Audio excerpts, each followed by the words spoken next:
Hello ലോയിറ്റ്, ഗുട്ടൻ ടാക്ക്. അപ്പോൾ ജർമ്മൻ ഡ്രൈവിങ്ങിൻ്റെ ഒരു പുതിയ വിശേഷങ്ങളുമായിട്ടാണ് ഇന്ന് ഞാൻ വന്നിരിക്കുന്നത്. ഞാൻ കഴിഞ്ഞ തവണത്തെ വീഡിയോയിൽ പറഞ്ഞ മാതിരി തന്നെ ജർമ്മൻ ഡ്രൈവിംഗ് ലൈസൻസ് എടുക്കാൻ നമുക്ക് ആകെ ചിലവ് എന്ന് പറയുന്നത് 1399 യൂറോ ഉള്ളൂ. ഇത് വെറും തള്ളൊന്നുമല്ല കേട്ടോ, ഞാൻ എടുത്തതാണ്, നിങ്ങൾക്കും എടുക്കാം.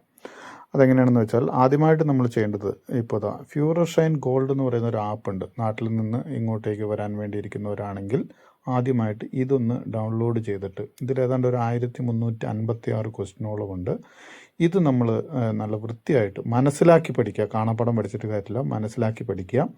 അതിന് വേണ്ടിയിട്ട് നമുക്ക് ചെയ്യാൻ പറ്റുന്നത്, ഞാൻ ചെയ്തത് എങ്ങനെയാണെന്ന് വെച്ച് കഴിഞ്ഞാൽ, നമുക്ക് അതിനകത്തൊരു ഇംഗ്ലീഷ് വേർഷൻ ഉണ്ട്.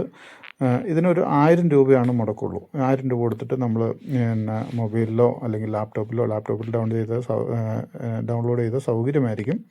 അതിൽ ഡൗൺലോഡ് ചെയ്തിട്ട് അത് ഇംഗ്ലീഷ് വേർഷൻ എടുത്തിട്ട് ബേ എന്ന് പറഞ്ഞാൽ ബി ലൈസൻസിന് വേണ്ടിയിട്ടുള്ളൊരു കാറ്റഗറിയാണ്. നമുക്ക് ചെയ്യുമ്പോൾ കാണാം, നമുക്ക് ഒരു കാറിൻ്റെ സിമ്പിളൊക്കെ കാണും. അത് സെലക്ട് ചെയ്തിട്ട് അതിൽ വരുന്ന ചോദ്യോത്തരങ്ങൾ നമ്മൾ വൃത്തിയായിട്ട് പഠിക്കണം. അത് പഠിക്കാതെ ഒരു കുറുക്ക് വഴിയിലും കൂടെ ഇവിടെ നമുക്ക് ജർമ്മനിയിൽ ഡ്രൈവിംഗ് ലൈസൻസ് എടുക്കാൻ പറ്റുകയില്ല. അപ്പോൾ ഇത് ഇന്നല്ലെങ്കിൽ നാളെ നിങ്ങൾ പഠിക്കേണ്ടത് തന്നെയാണ്. ഡ്രൈവിംഗ് ലൈസൻസ് എടുക്കണമെന്ന് ആഗ്രഹമുള്ളവർക്ക് ഇന്നല്ലെങ്കിൽ നാളെ ഇത് പഠിക്കേണ്ടവരാണ്. അപ്പോൾ ഇന്ന് തന്നെ തുടങ്ങിക്കോളുക, ഡൗൺലോഡ് ചെയ്യുക, പഠിക്കുക. ഇത് പഠിച്ചാൽ മാത്രമാണ് നമുക്ക് തിയറി ടെസ്റ്റ് പാസ്സാവാൻ കഴിയുകയുള്ളൂ.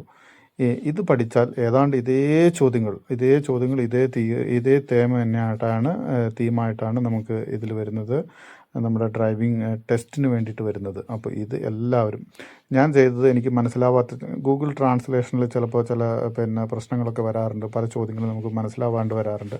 അങ്ങനെ ചെയ്യുമ്പോൾ അതൊരു സ്ക്രീൻഷോട്ട് എടുത്തിട്ട് ഗൂഗിൾ ലെൻസിലിട്ട് കഴിഞ്ഞാൽ അവർ വൃത്തിയായിട്ട് നല്ല എക്സ്പ്ലെയിൻ ചെയ്ത് തരും. അതിന് വേണ്ടിയിട്ട് ഇവിടെ പലരും ഇത് എക്സ്പ്ലെയിൻ ചെയ്യാൻ വേണ്ടിയിട്ട് ഒരു 300 യൂറോയൊക്കെ മേടിച്ചിട്ട് ക്ലാസ്സൊക്കെ കൊടുക്കുന്നുണ്ടെന്ന് ഞാൻ കേട്ടു. പക്ഷേ ഞാൻ ഇങ്ങനെ ഒന്നുമല്ല ചെയ്തത്. എനിക്ക് മനസ്സിലാവാത്ത കാര്യങ്ങൾ സ്ക്രീൻഷോട്ട് എടുത്തിട്ട് ഗൂഗിളിനോട് ചോദിച്ചു, നല്ല വൃത്തിയായിട്ട് അവർ എക്സ്പ്ലെയിൻ ചെയ്ത് തരും. അങ്ങനെയാണ് ഞാൻ പഠിച്ചത്. ഞാൻ പഠിച്ച് ഫസ്റ്റ് അറ്റംപ്റ്റിൽ തന്നെ തിയറി പാസ്സായി. എനിക്ക് കഴിയുമെങ്കിൽ നിങ്ങൾക്കും കഴിയും, ഞാൻ ഉറപ്പ് തരുന്നു. അപ്പോൾ അടുത്ത വിശേഷങ്ങളുമായിട്ട് വീണ്ടും വരാം. അതുവരെ ഓഫ് വിഡസേൻ, ചൂസ്.